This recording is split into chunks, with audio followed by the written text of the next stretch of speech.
秦刚赴美就任了新的中华人民共和国驻美大使，他的履新发言是不是展示了和很多人所想象的不同的中美关系？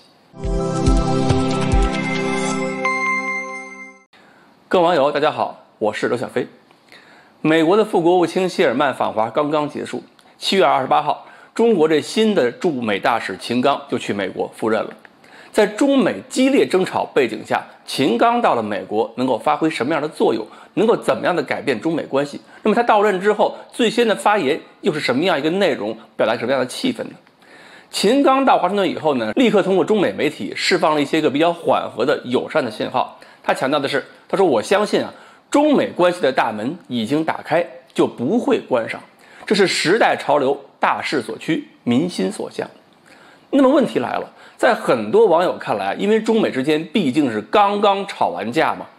大家是余怒未消。秦刚大使这个表态是不是符合大家的预期或者说期望呢？是不是很多人还觉得我们的外交官去了美国，应该是非常严厉的、非常凶悍的对美国发起一轮又一轮的打击和指责？为什么秦刚大使去了之后，先说中美关系大门打开了就不会关上？特别是在评论区里边，很多网友还说了，中美之间有必要再谈吗？有必要人再过去吗？有必要让美国人再过来吗？我们直接宣战不就完了吗？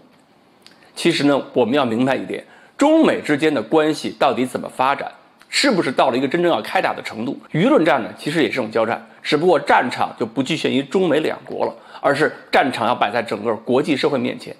美国人前段时间玩的所有把戏，都是要给国际社会塑造一个印象、一个假象，要让大家都觉得是中国有错，中美之间的问题是中国挑起来的，是中国侵犯了美国利益，是中国违反了国际规则。而与此同时呢，美国也要放出风声，尽管如此，美国呢也要强调不要对抗，要竞争，这都是说辞。这个时候呢，秦大使的表态，包括前段时间外交部也说了，把中美关系搞糟是最大的政治不正确。其实这些说法呢，也都是一种太极功夫，就是用我们的方式来告诉全世界，中美关系问题呀，我们态度一直是积极的。出了任何问题，错误不在中国，中国不会刁难美国，但是也绝对不会容忍美国刁难中国。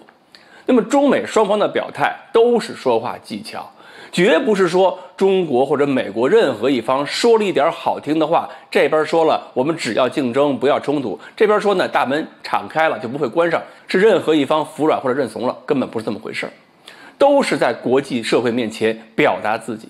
至于说美国在中国面前表达那种嚣张的态度，对中国的谴责，同样那也是舆论战的技巧，就好像是手里有5万人马，就敢说自己是水陆80万大军要会猎江东了。这个呢，一方面是美国摆谱给国际社会看，要拿出一个领导全世界的架势；一方面呢，也是唱高调给国内看，告诉国内我现在敢跟中国摆一个高姿态。真以为美国人是敢跟中国宣战和翻脸吗？要知道，中美的经济利益纠缠到这个程度，中国手上用力，美国一样会鸡飞蛋打。所以，美国的嚣张是什么底气？我们真看不透吗？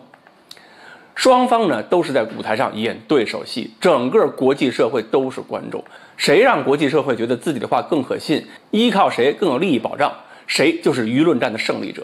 尤其是在中美实力越来越接近的情况下，赢得观众的认同就变得特别重要。